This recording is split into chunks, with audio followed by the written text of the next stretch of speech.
Right, 11 November 2020, and I'm joined by Mr. Khaliphani Phugeni, spokesman of the MDCT. How are you, sir? I could be better, but I'm fine. I'm very, very much fine. Thank you. Yes, I know it's been a very difficult day for you, and I would like to give you an opportunity to talk first. Is there anything you want to say before we begin? No, really, I would not have agreed to come online and even speak to you because you see, I would have been feeding the monster in the sense that you are getting a trial by the media. So why participate? So even people are saying issue a statement, I'm like, what statement? Come on, you know. Until you did your reporting, and I saw that it's now dividing people. Others were now attacking you, saying, but how could Kabangwe say this? Because people misunderstand this thing that you are doing your job. Yes, we are friends, but you got to do your job. So whatever sources you get, whatever information they tell you, you are at work. And so I thought, you know what? When I looked at you doing the reporting with a somber tone, and I saw you, catching feelings, and I was like, no, if Kabagwe is struggling like this, many of our folks are also struggling. Let me just come online just to allay their fears. Now, first time when I spoke to you, I sent you a text that says, count it all joy when you face different difficult situations and trials. They are working out something in you. I really meant it. Maybe this evening, just for you to understand why I'm in this mood, I think it's Isaiah 59, verse 19. When the devil comes like a flood, rushing, another version says, rushing like a flood, the Lord would lift up a standard. So, no, standards are being lifted on my behalf. I can tell you this, Kambakwe, with certainty, without any fear whatsoever. I appreciate that I'm not going to be able to get into details that may prejudice the operations of the legal system. So I'm not going to be able to talk about that. But myself, I can tell you this. I can give $1,000 US because that's what I can afford for anyone who can come and give evidence that will be acceptable in a court that has to do with violence as far as I'm concerned. Never mind the criminal action that is alleged. There is no criminal born in me. There is no violent born in me. So no, I'm not even worried about it. In your reporting, you said there were negotiations. No, there were not negotiations at all. Even the 2018 incident you're speaking to, I didn't know about it. This was a plot that was happening behind me. I only got to know about it in September this year, that there was the same plot in 2018 when it looked like I'm going to win the election. So that plot was hatched then. And then it died, its natural death. I was never told about it. And then now when I was about to go to the Senate, that's when I was approached. I'm not going to give names. And it was like, you know what, let's deal here. Because if this person gets to the magistrate and cry, you're going to go in. And I said, no, it's fine. They can go cry. And then second time around, somebody was trying to be pressured to get me to some talk, which I didn't even understand. I said, no. So I'm not in court, being dragged in court. I demanded it because I think it's a fair platform. I think it's a platform where issues can be addressed openly and people can see truth from malicious campaigns, which are political motivated. So no, I'm in high spirits. I'm happy. Is it painful? Yes. Did it constrain me? Yes, it did. There's that campaign for Brilliant. I couldn't go on with that campaign because I had all these things constraining me. I needed to debate Sona that other Tuesday. I couldn't. There's just so much of my life that has been affected. But that was always the idea, as you know, that there's been this concerted effort to silence me, and it has failed up to now. And I can tell you now, even this too will fail. Okay, I think it's very, very clear.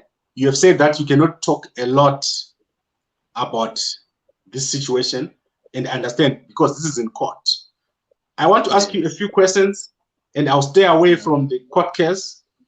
The first case I want to ask you, the first question is, obviously you are a family man, you've got children, you've got a wife.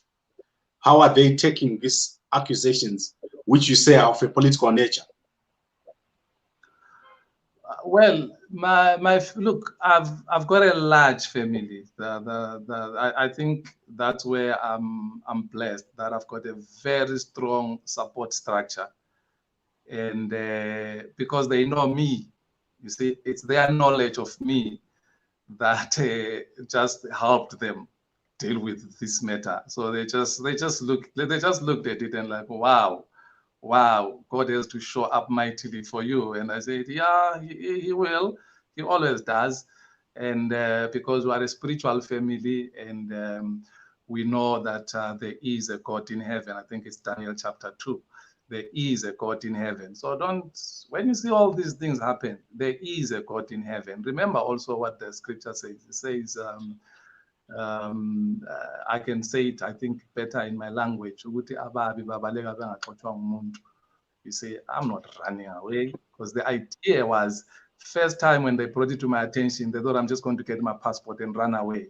Then somebody would take my senatorial seat. I didn't. And then they applied second pressure. I still did not capitulate. And then this was also meant to say, look, we're serious. This thing is going to affect you. And I'm here. I'm here, man. I'm here. I'm not going nowhere. I'm going nowhere. So, no, they're fine. My sisters and some of my brothers, my sister called me this afternoon. She was very affected. And I said to her, but I didn't tell you because you're busy with your exams and I knew you were going to be affected. My brother called me and he was actually laughing, saying, no, I knew that they will do this to you one of these days. But you remember I was in your show about 2-3 weeks ago, and I hinted that I'm being framed, but Zimbabweans know me too well. And I really want to thank a lot of Zimbabweans. They'll come into my inbox and they'll say, yo, they are doing this because you have an impact. And yeah, I'm not phased at all. Okay, the next question I want to ask you, and this will be my second last, is there have been demands in your party? Not your last. There have been demands in your party, right? For you to step down while this case is ongoing. I saw at least 3 posts today saying the same. Are you going to be stepping aside? No, it's fine. It's not in my hands. It's in the hands of the leadership. But I hope whoever is saying that they know what precedents they are setting. In my case, at least from a political point of view, it's not difficult to make the case because a lot was intercepted. Even who hashed the plan and whatsoever, we know. We have information. So I'm not being attacked because I'm Khaliphani Phugeni. I'm attacked because I speak for Madam President. I speak for the party. You know these things better than me. You guys, especially in the media, not even only you, even some journalists actually knew this was coming. So if you then take an action that then benefits your enemies, it's fine. But I also want you to be mindful of the EOC that is happening. So you'll see a lot of that politics also coming into play. But stepping down, really, it gives me time. It gives me time to be chatting with you about all other things than the current job, which is giving me gray hairs. But yeah, no, I don't know. It's not in my hands. I'm not even worried about it at all. I subject myself. If it wasn't a political heat job, I would have put my resignation myself. But it's a political heat job. You will carry on with the investigations. You are doing fine, by the way. Fine, you got things here and there, here. But the more you dig, you'll get it. Don't worry. Okay. Now let's go to the most important question. You are a church man, a very senior person in church. And I know you love church. How has the church looked at these allegations? Have they asked you to step down from the church? No, I don't know. No one has spoken to me or asked me to step down. But look, I don't want to liken myself to Jesus Christ. I don't want to do that. But I want to draw lessons from him. Remember when he was persecuted going to the cross, he just kept his mouth shut. And his was a worse situation because the system was designed to break him. You know, for me at least, I'm better because the judicial system, to the extent that it's got faults, they are not designed specifically for me. You see, like for example, when this whole thing was processed, one of the cops said to me, "No, here they got you, because here at the police station, there's nothing we can do about this charge. Even if we find that there are loopholes, the political motivated, there is nothing we can do about it. It has to go all the way." Which I'm happy, by the way, because I would not have wanted a situation where such a grave accusation is then dealt with behind closed doors. I want an open a platform which will be able to exonerate me. No, I don't know, to answer you direct. No one has said anything to me. And I understand why, because they know me very well. I've put a challenge out there. Remember what I've said. I've said to you, any woman who can collaborate, who can say, KP was once violent to me in this way or that way, never mind the physical violence, verbal violence. Any woman who can stand up and say, this guy was verbally abusive to me, I'll give them $1,000, US dollars. So no, I'm not worried, but whatever action, whichever institution, whichever body thinks is necessary, I will oblige. Okay, you can see that I'm not concerned about what is happening in court. Yes. I'm more concerned about yourself, because as the person that I know you as someone with upstanding values, someone who stands for the truth. And I think this is very difficult for you, not at the political or legal level, but at the personal level. And I hope that you manage to deal with this and get it over with. I'm sure we've all made mistakes. Like people like me, we've made our mistakes. And some of us have been lucky that we made them in private, but you're having to deal with yours in public. So obviously people are asking me here, and I need to ask you that question as the last question. Is this a case of something having happened, or if there's nothing that happened? No, there is zero. You know what I mean? Zero. That is why I say, when people are saying, let's discuss, what's there to discuss? There's nothing to discuss. Fortunate enough, Kamakwe, like you've said, you already said, you know me a bit. I can open up access to other people, maybe that you don't have access to, and they can tell you what type of a person I am. And they can tell you things I'm capable of doing, things I'm not capable of doing. I've said to you, ask any woman to come and collaborate, not only physical abuse, verbal abuse. I can push it further. Ask any woman if I propose to them without them, with them having shown me that they are not interested in this, and I carried on proposing to them or whatever. No, I'm not that type of a person. If you ask people that know me, will tell you, I'm always busy. You would even know this. I'm always busy trying to make sure that I'm ready to answer questions to any media person or whatsoever. I'm always preoccupied with my things. And if I'm not busy with this, I'm busy with my church work. If I'm not busy with my church work or this, I was busy with my business. So no, no, nothing happened. That is why I'm this confident.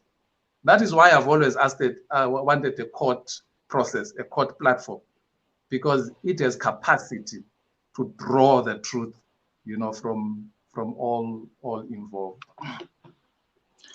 You know why I'm asking you this question, Mr. Phugeni? Mm. I don't think you're going to get a court judgment. Like you said in the beginning, you're going to get a court of public opinion. So the question that you're going to be asked is not whether you used violence or it was not. The question you're going to be asked is, did it happen? Did you cheat on your wife with another woman? Those are the kind of questions that are going to be asked. And right. Those are the answers people are looking for. Yeah, I'll answer you this way because I've answered it, but you seem to want not to believe it. I'm saying to you, nothing happened. The first person who spoke to me about this, I said to them, look, take me to any scientific test possible. Find out if you can find out any DNA of the person in me or my DNA in them. Any DNA evidence you can find. And the person said to me, it's not possible. I said, okay, let's go for a polygraphy test. I'm willing to subject myself to anything. That's why you see the claim which you reported about in the morning of an HIV. That's why it's no longer there. Because when that came, I jumped it and I said, good, this exonerates me. Choose any laboratory of your choice. Choose any type of a test because they are different. You know, there is the rapid test, there's the Eliezer, there's the P24 antigen. Choose any, you see, because then the result will exonerate me, you see. And fortunate enough, you know, as you know, I've got insurances and whatsoever. So every now and then I gotta test. So when that became apparent that they basically lose the case, you correct, you reported correct, by the way. It's no longer there. It doesn't feature. Don't even mention it at all. Okay, and I want to make this clear to everyone who is watching. Mr. Phugeni is categorically denying these allegations. And I know, Mr. Phugeni, I've personally spent a lot of time with you, and it has never crossed my mind that's why you saw for the first time we had to issue a statement and go to our lawyers to see if we can publish this or not, because I didn't want to tell you about it, but at the same time I also wanted to give you a fair hearing. And I think you are getting a fair hearing from everyone here and support. Yeah, you know what? One of my cousins was saying to me, you see, it was not wise to give Kambagwe a tongue lashing this past weekend. And I said, no, I was frustrated by the manner in which he goes about doing his job, but I don't expect him to use that against me. But like I said to you, I was never going to come to your show. I was never going to address anyone because I was not going to allow myself to be tried by the media. But when I looked at your reporting and I saw you grieving inside, I just said to myself, he's not the only one. There are a lot of people there in that platform that have got to know me, that have got to love us, because like I told you, everywhere I go around here, people actually think we are, you know, like same mother, same father, you know. So you know what, let me just go there. Let them see me, because that's another thing. You see, if people don't see me, then they think I'm not okay, because others were just texting, are you okay? No, I'm fine. I'm going to be fine. You know, no, I'm fine. There's nothing to it. In my view, all they needed is this reaction that is there. You see, and the ones that have always wanted to insult me, attack me, infer all type of things, they have done that. Now, for you to see that I've done a lot of reflection, you see, I was going through this during the day, but I didn't stop my work. I was working, as you know. I just came rushing into my room now. I've just checked in now, and I had to come into an interview. I'll go and sign the forms after this interview. So I did a bit of reflection, and I thought long and hard about the text. There's a text that says, those that will live godly in this world will suffer persecution. And I said to myself, so that text was referring to who? I must go through those things so that when I'm testifying or when I'm helping other people or when I'm preaching or whatever it is, I am able to say, I went through this. I went through it. So I'm going to go through it. You know, when the police called me, I was in Harare. And I told them that I'm in Harare. It was on a Friday. They said, when can you be here? I said, I'll be there on Saturday. And then somebody said to me, you go there on Saturday, they will lock you in. So then it forced me to get a lawyer. So then I called a lawyer, but he said to me, no, he's not there on Saturday. He's attending a court somewhere away from Bulawayo. So he will be there on Monday. Then he called them. He said Monday. They agreed. But then on Saturday, then I said to myself, but I promised those guys, I gave them my word. And now that my word is not kept and there's this whole thing, it will look bad. I went there on my own without the lawyer. Went there on my own. I got there and I said, look, if they want to lock me in, whatever they want to do, it's fine. And they said, well, your lawyer called us, said on Monday, in any event, we will tell you. Now that you've come here on your own, we will tell you when we're ready. We're still doing our investigations. So I'm basically saying to you, my fate is in the hands of a magistrate. The system may have flaws, but there is a God in heaven, you see. So it's in him that I have this faith. It's in him that you see me having this joy and this peace and this sense of safety that higher hands are leading me. Okay, so you know, as a politician, I think when you get a chance, you go and read the comments. Many people always expect the worst, but personally, I'm expecting the best from you. Yeah. And I don't think we should keep going. You've answered the question. Is there anything else you want to say before we close? No, nothing really, except to say thank you so much for the opportunity. Everyone, it's an open court process, so everyone will get to hear testimony coming out of there. And those that have already dug a grave for me, they will eat their words, and it's okay. It's fine. It's fine. Okay, Joshua Mdenda, I want to answer your question. Is it true that you are HIV positive? I already said I have personally seen the results myself today, and he is definitely negative.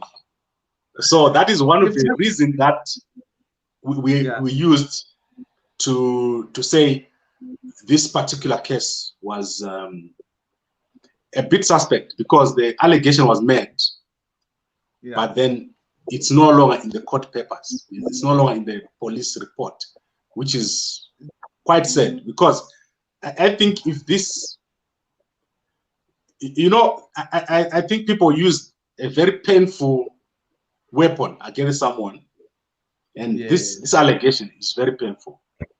Yeah. Remember, I've known this for 2 weeks. Come back. Let me answer Jacob this way, Mutenda. He can pay a doctor of his choice and then just tell me which doctor he has paid. I will go and submit myself for the test. I hope that suffices. He can pay any doctor of his choice, and I will walk there and submit myself to a test. Okay, so Joshua, this is your chance. You can call me and we can make an arrangement, then you'll be answered. But as far as I'm concerned, the question we have is a moral question. Mr. Phugeni and his values are getting questioned. And I think that is more important. Yeah, but I also answered that question. You have access to me when and people around me in a manner that no other journalists and even other politicians have. So some of these things, because you may think that I'm doing PR here, so you may access those people outside here, and you can do your reporting. No, I'm okay. I'm good. I'm doing well. And why I'm doing this good and why I'm doing well, it's because they know me. They know me. So I didn't have to canvass or anything or whatever. No, some things you just know. You know, I was with someone in the first appearance at court. So they sat there, they listened, they listened, they listened. As they got out, they said, no, no, no, no, no, no. This court must ask me. I'm going to tell this. I said, no, but you're too late. You already entered. You should have stayed outside. So no, I'm good. I'm good, Kambakwe. My reputation precedes me. Never mind my family who know me for over 40 years. I'm talking about people I met online as a consequence of this interview. They are in my inbox saying, be strong, brother, be strong. We can see what is this. So no, no, don't worry, don't worry. Okay, I think we should end with Nat Villas. He says Gambakwe looks timid, and he wants me to kick you when you're down. Are you sure I'm down? Yeah, I'm not that kind of guy. Like, I don't. You know, some journalists, they like to go. I don't do that because you're like a brother to me. You see, like all these stories that are being published all over, not even the courtesy or the decency to call me, you know. So they just, because they are not after the truth, you see, they are after an agenda. You understand? So let them push their agenda. It's fine. It doesn't make me who they claim I am. It doesn't. And the good thing is it's an open court. So anyone, the truth will come out. So you are not going to find me obfuscating like I've always promised. And the whole reason why I didn't even bring you into it or call some other journalists that are my friends, as I promised, I'll never use this bully pulpit for selfish and narrow personal reasons and agendas. No, this is separate from the bully pulpit which I have as a result of my standing in the community. So I will face this like any other person, but my spirits are high. I have faith in the judicial system, as I've always claimed. I have faith in them, and you can see I'm submitting myself to them rather than an official process somewhere. I couldn't do that.